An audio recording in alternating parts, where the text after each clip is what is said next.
Facepalm America.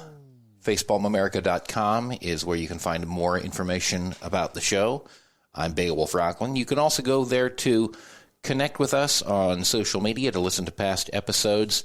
And at any time, if you want to message us or call into the show, you can do so at 202-656-6271. When we have momentous and tragic events, whether it's a war or a pandemic or some other destructive cultural phenomenon, it's difficult for us to grapple with it as a culture. Each of us finds their own way to deal with the issues that it raised, it brought up, the grief, the loss. But it is often, how shall I put it, difficult for us to do so collectively, especially when we're going in a lot of different directions about exactly what took place, how we got into it, how we dealt with it, etc. And so that is why I wanted to bring on, and was lucky enough to be able to invite to the program, Robert Jay Lifton. He is a renowned psychiatrist. He is a National Book Award winner, and he is the author of Surviving Our Catastrophes, Resilience and Renewal from Hiroshima to the COVID-19 Pandemic. Mr. Lifton, welcome to Facepalm America. Thank you so much for being here. Thank you. I look forward to talking to you. America seems to have a problem acknowledging that the COVID pandemic even took place. I mean, there's a lot of political divisions about it, and there's a certain sector of the population that would really just prefer not even to talk about it.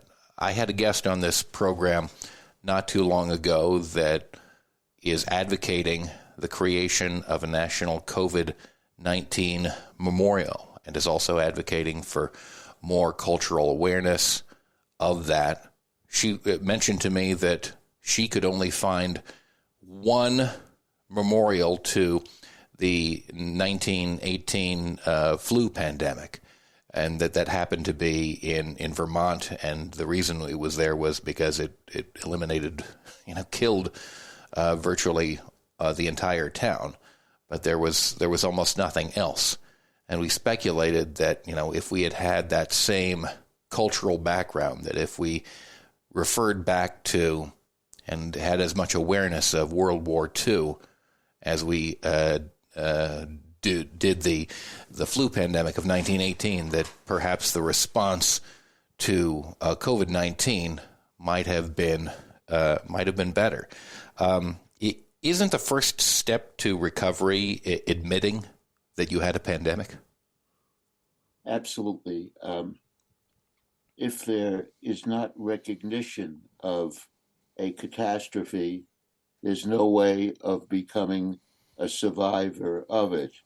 And the heart of my book is the role played by survivors who were initially victimized by the Hiroshima bomb, the nuclear weapon, but they underwent a transformation from a helpless victim who was acted upon and harmed physically and psychologically to an agent of renewal.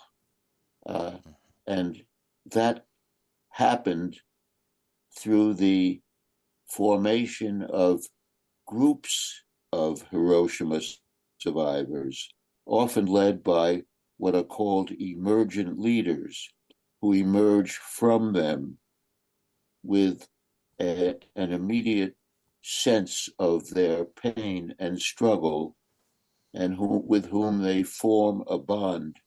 And there then can take shape a collective recognition of the event, and can draw energy from that collective survival.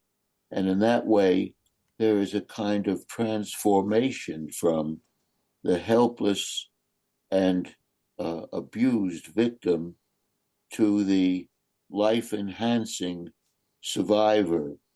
And we saw that happening, actually, just recently in the very good decision of the UN committee that decided that simply the stockpiling of nuclear weapons, not even just the use, but even the stockpiling of them, was rendered a violation of international law. And in that process, Hiroshima survivors were very prominent in testifying and in their presence and in demonstrating and exemplifying that transformation from the victim to the survivor.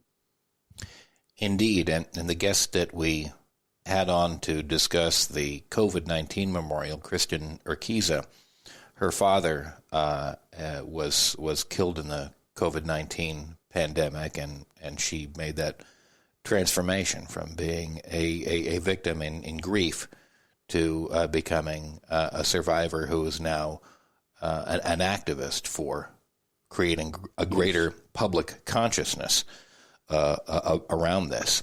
It's interesting to me that we recently had the release of the film Oppenheimer, which might seem to be an opportunity to reflect on that. And while there were certain themes around conscience and guilt around creating a horrific weapon, one that did kill many thousands of people in Hiroshima and Nagasaki, that it spent very little time discussing the victims or the specifics of what happened and how they recovered. It was really just through the lens of this one individual. And while that might work as a piece of art, as a piece of narrative or biography, it seems like we lost an opportunity to discuss, especially in a context where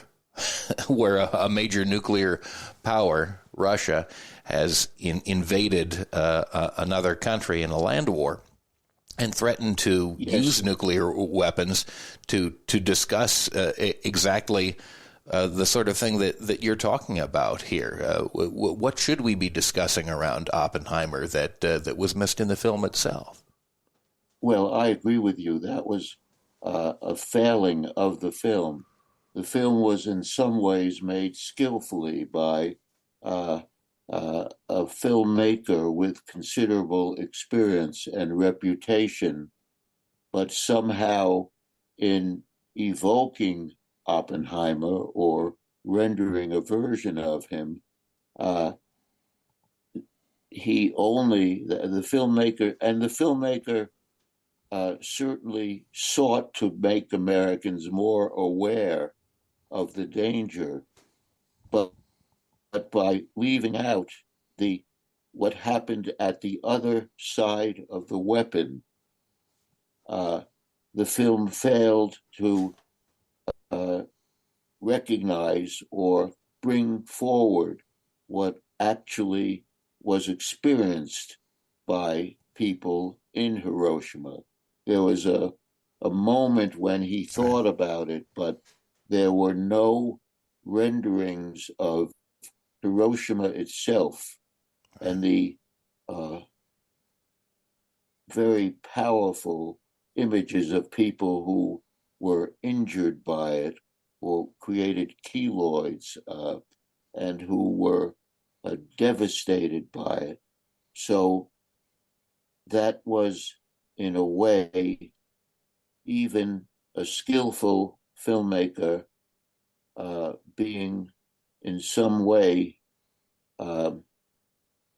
taken over by Hollywood and holding the film to just Oppenheimer's struggle. Yeah. My view is that Oppenheimer's great tragedy wasn't that he was humiliated in an inquisition, which he was, of course, and that was unfair and absurd and McCarthyite in every way. Yes. But his real tragedy was that he succeeded in making the weapon Right. through his skills. And that was what he later called blood on his hands. So in any case, the general point is it's a lost opportunity to connect the making of the bomb with what happened at the other end of the bomb. And since my first exposure was in Hiroshima, I came to Oppenheimer and what happened at the other end of the bomb after I had first seen the results of what it did. So it was nothing that I could ignore. And it's at the central of my imagery in my work in general. Yeah.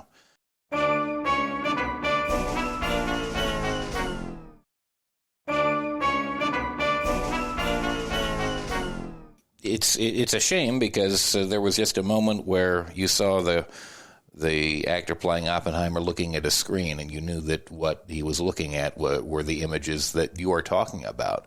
How did you, in the course of your work, back after the war, come to visit Hiroshima, and how did you get there? How did you observe it, and how did you come to incorporate that into your work? Well, I didn't become anti-nuclear because I visited Hiroshima or saw what happened there.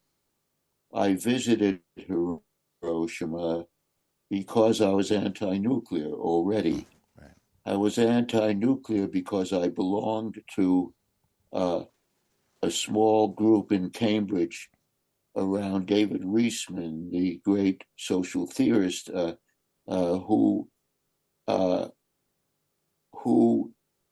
convened a group called the Committees of Correspondence after the Revolutionary War. And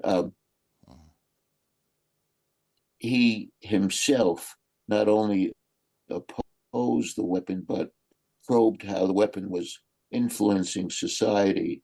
And I was very affected and influenced by what he did and had strong interest in Hiroshima, already opposition to the weapon. When I happened to be in Japan in order to do a different study and made a point to go to Hiroshima to take a look there.